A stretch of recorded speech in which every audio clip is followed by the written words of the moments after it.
नमस्कार दोस्तों, मैं मनोज नागर स्वागत करते हैं अपनी इस ऑनलाइन क्लास में।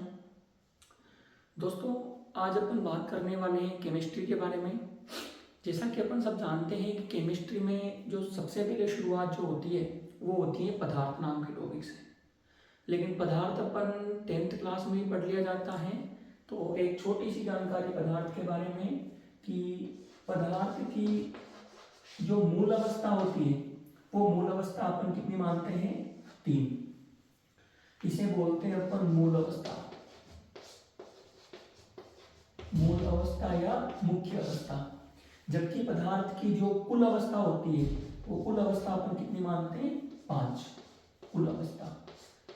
इसे अपन अधिकतम अवस्था भी कह सकते हैं। वर्तमान में पदार्थ की जो टोटल अवस्थाएं पाई गई है वो पाई गई है 32। लेकिन वो जो 32 अवस्थाएं बनती है वो 32 अवस्थाओं में ये 5 भी आती है और वो बनती है वो इन 3 अवस्थाओं से बनती है, जिसे अपन बोलते हैं ठोस, द्रव और गैस। 5 अवस्थाएं होती है वो होती है ठोस, द्रव, गैस, प्लाज्मा और बोस-आइंस्टीन कंडेंसेट।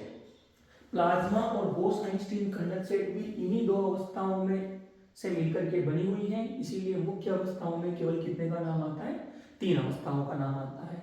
और पदार्थ को बनाने के लिए जिसकी आवश्यकता होती है उसे अपन क्या बोलते हैं?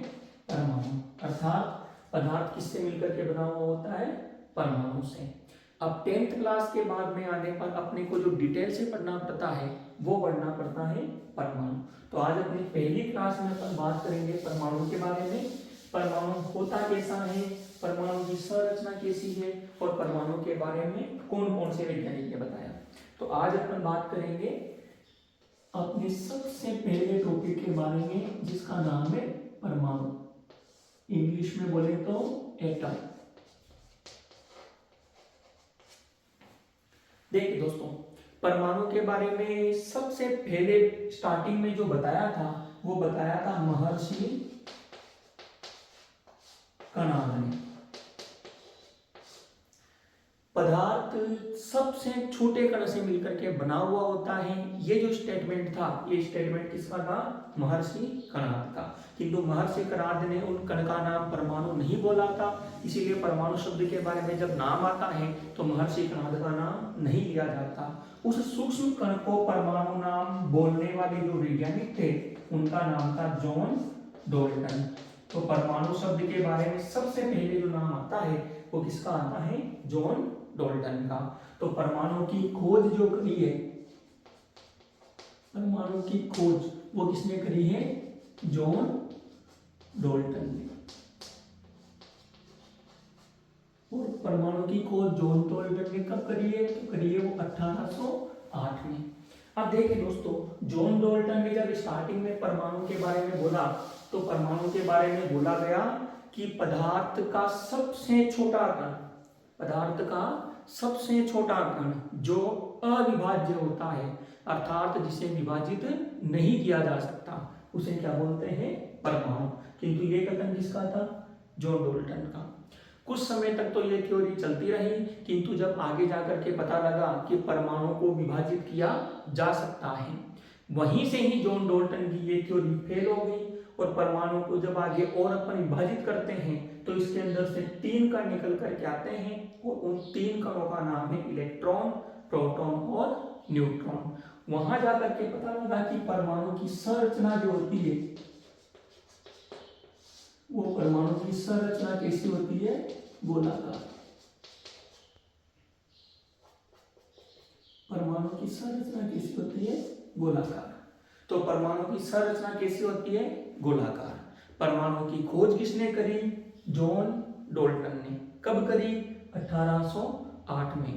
परमाणु सबसे सूक्ष्मतम अविभाज्य कण है। तो ये अविभाज्य शब्द देने वाले कौन थे?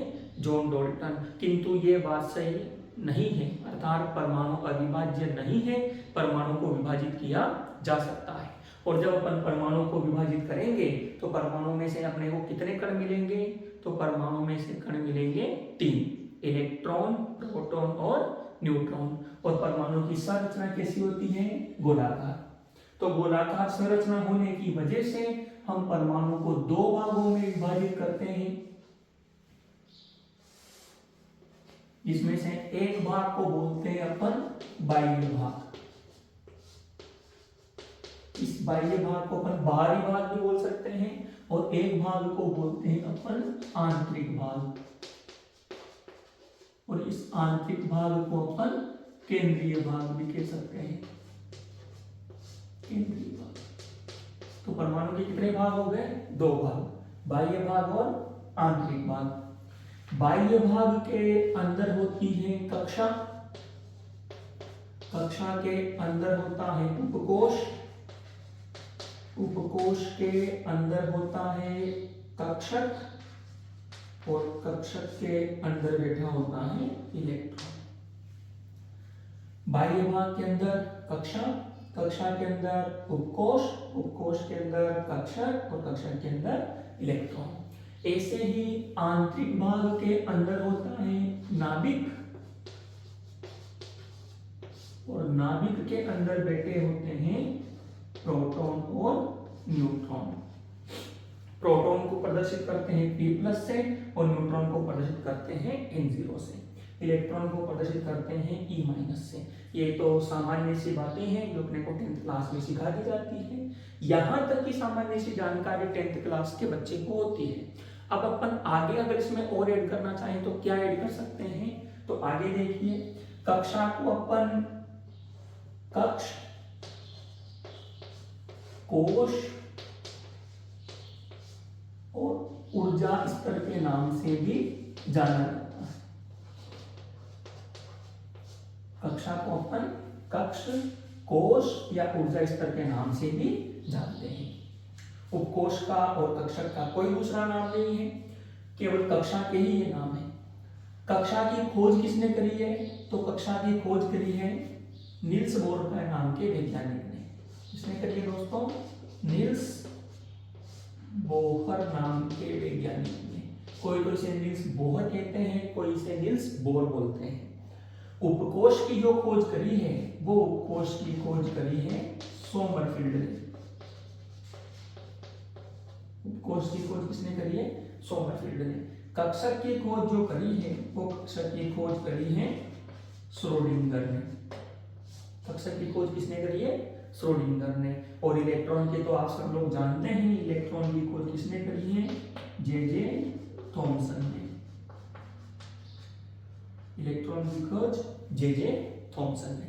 नाभिक की जो खोज करी है वो नाभिक की खोज करी है रदरफोर्ड ने।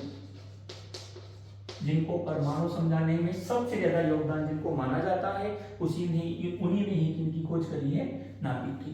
प्रोटॉन की खोज जो करी है दोस्तों, वो प्रोटॉन की खोज करी है गोल्डस्टीन ने।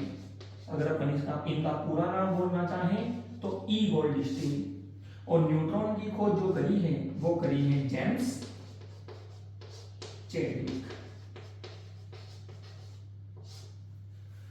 देखिए दोस्तों, परमाणु की खोज जो करी है वो करी है जॉन डाल्टन ने। परमाणु गोलाकार होने की वजह से दो भाग होते हैं, बाह्य भाग और आंतरिक भाग। आंतरिक भाग को केंद्रीय भाग नाम से भी जाना जाता है। आंतरिक भाग के अंदर होता है नाभिक, और नाभिक की खोज किसने करी है? रदरफोर्ड ने। नाभिक के अंदर 3 कणों में से 2 कण विराजमान हैं, प्रोटॉन जिसकी खोज करी है गोल्डस्टीन ने, और न्यूट्रॉन जिसकी खोज करी है जेम्स चैडविक ने। बाह्य भाग के अंदर कक्षा, कक्षा को कक्ष, कोश या ऊर्जा स्तर के नाम से भी जाना जाता है। और ये सभी नाम देने वाला वैज्ञानिक कौन था? Niels Bohr. नील्स बोर की थ्योरी ही वह थ्योरी है जिसने परमाणु के सारे सवालों के जवाब कंप्लीट कर दिए थे, जो रदरफोर्ड कंप्लीट नहीं कर पाया था। कक्षा के अंदर होता है उपकोष, उपकोष की खोज किसने करी है? सोमरफील्ड ने। कक्षा की खोज किसने करी है? श्रोडिंगर ने। और इलेक्ट्रॉन की खोज किसने करी है? जे थॉमसन ने। परमाणु चैप्टर के अंदर इन सब की थ्योरी अपने अंदर आने वाली है। कक्षा को अपन किससे प्रदर्शित करते हैं? तो कक्षा को प्रदर्शित करते हैं K, L, M, N, O आगे बढ़ता रहेगा। ये कक्षा को प्रदर्शित करने का तरीका है। और किसी भी कक्षा के अंदर अधिकतम इलेक्ट्रॉनों की संख्या किस प्रकार दी जाती है? तो अधिकतम इलेक्ट्रॉन की संख्या ज्ञात करने का एक फॉर्मूला होता है और वो होता है 2n²। अधिकतम इलेक्ट्रॉनों की संख्या का फॉर्मूला क्या हो जाएगा 2n²। हालांकि इसका एक वीडियो पहले से भी है जो क्वांटम संख्या नाम के टॉपिक से रिलेटेड है। उस क्वांटम संख्या के अंदर इस n को डिटेल से समझाया जाता है। और यहाँ n क्या चीज है, तो n है कक्षा की संख्या। K L M N O ये तो कक्षा को प्रदर्शित करने के अक्षर हैं और K मतलब पहला, तो यहाँ आ जाएगा n बराबर 1, L मतलब दूसरा, तो यहाँ आ जाएगा n बराबर 2, M मतलब n बराबर 3, N मतलब n बराबर 4, O मतलब n बराबर 5। और अगर आवश्यकता पड़ी तो ये आगे बढ़ता जाएगा, M N O के बाद P Q R ऐसी गाड़ी चलती जाएगी। ऐसे ही उपकोष के बारे में अगर अपन बात करें तो उपकोष को किससे प्रदर्शित किया जाता है, तो उपकोष को प्रदर्शित किया जाता है S P D F G H, आगे चलता जाएगा। किंतु हमारी जो आवर्त सारणी है उस आवर्त सारणी में केवल 4 ही उपकोषों से हमारा काम चल जाता है, इसीलिए अपन आगे के यूज में नहीं लेते हैं। जिस प्रकार इसमें अधिकतम इलेक्ट्रॉनों की संख्या ज्ञात करने का फॉर्मूला है, उसी प्रकार इसमें भी अधिकतम इलेक्ट्रॉनों की संख्या को ज्ञात करने का फॉर्मूला है। फॉर्मूला मैं आपको बता देता हूं किंतु याद करने की आवश्यकता नहीं है। 2 कोष्टक 2l+1। क्यों? क्योंकि जिस क्वांटम संख्या में इसको समझाया जाता है उसी क्वांटम संख्या में इस l को भी समझाया जाता है।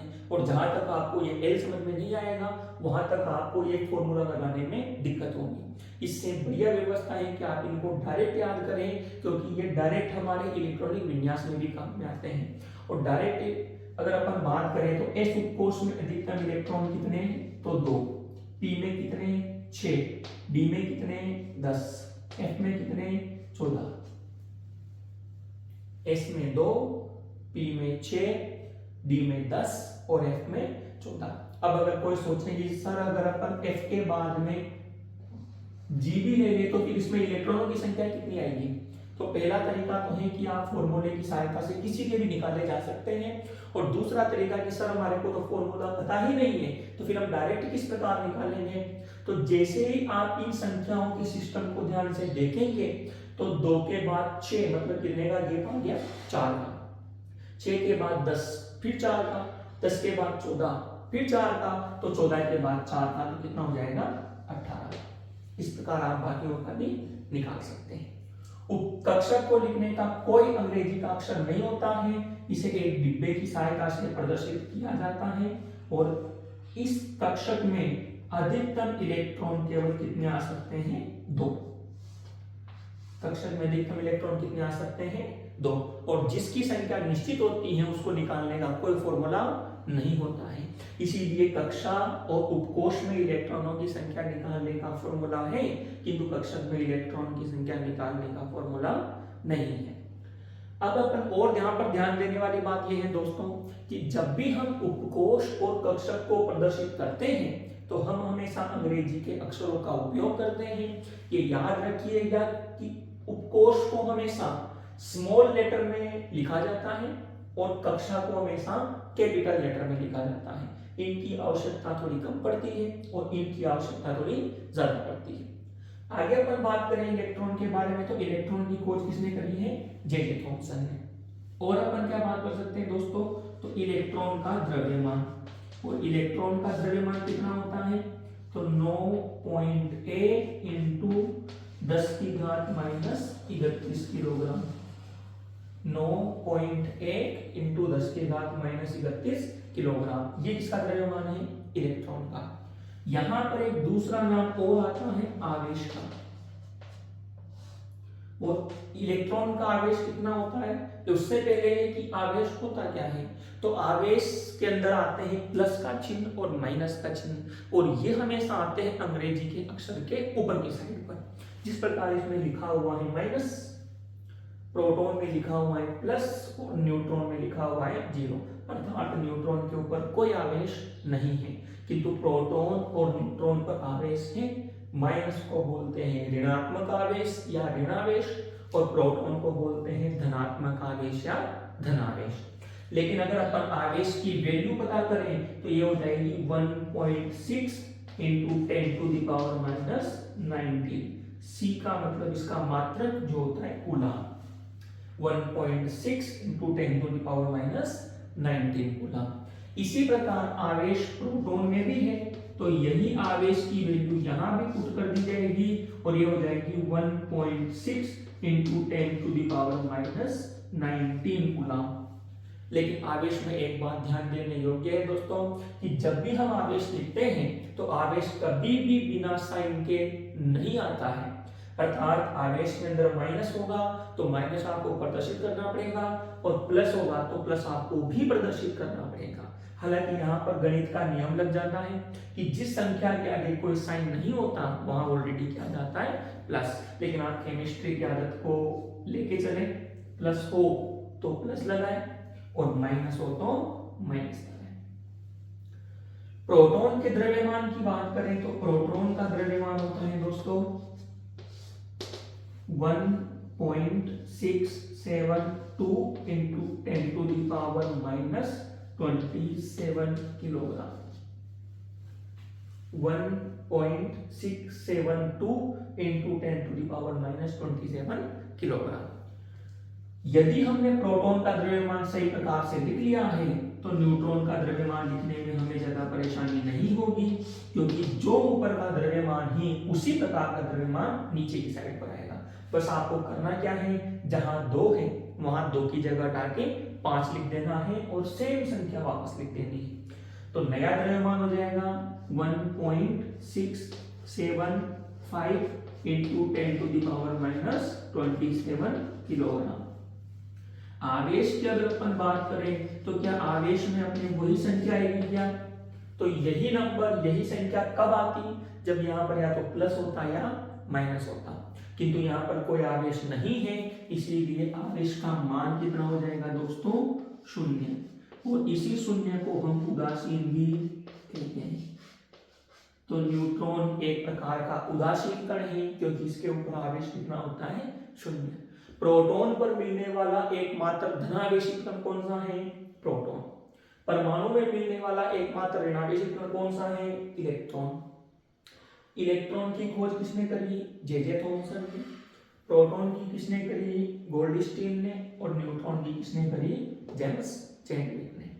अब दोस्तों अगर अपन थोड़ा सा और आगे चले तो प्रोटॉन, इलेक्ट्रॉन और न्यूट्रॉन के तीनों के वजन यहाँ पर प्रदर्शित कर दिए गए हैं और तीनों के वजन अलग अलग हैं। तो यहाँ पर एक लाइन ये भी नहीं निकल कर के आती है कि वजन अलग अलग हैं, तो एक का वजन इसमें ज्यादा होगा और एक का वजन इसमें कम होगा। तो सबसे ज्यादा वजन किसका है दोस्तों, तो सबसे ज्यादा वजन है न्यूट्रॉन का, क्योंकि यहाँ पर 1.672 है और यहाँ पर 1.675 है। तो 2 की तुलना में 5 की वैल्यू ज्यादा है और 10 की घात -27 और 10 की घात -31। तो माइनस में जिसकी घात कम होती है उसका मान हमेशा बड़ा होता है। याद रखना, माइनस में यदि यहाँ पर प्लस होता तो प्लस में जिसका मान बड़ा होगा उसकी वैल्यू भी ज्यादा होगी, किंतु माइनस में जिसका मान कम होता है उसकी वैल्यू ज्यादा होती है, अर्थात -27 वाली वैल्यू ज्यादा होगी। तो इसलिए अपने इसको बोलेंगे सबसे भारी कण। इस प्रकार का कण है दोस्तों ये सबसे भारी कण, और ये कैसा हो जाएगा, सबसे हल्का कण। तो परमाणु के अंदर मिलने वाले मूल कणों में से सबसे हल्का कण कौन सा है, इलेक्ट्रॉन। सबसे भारी कण कौन सा है, न्यूट्रॉन।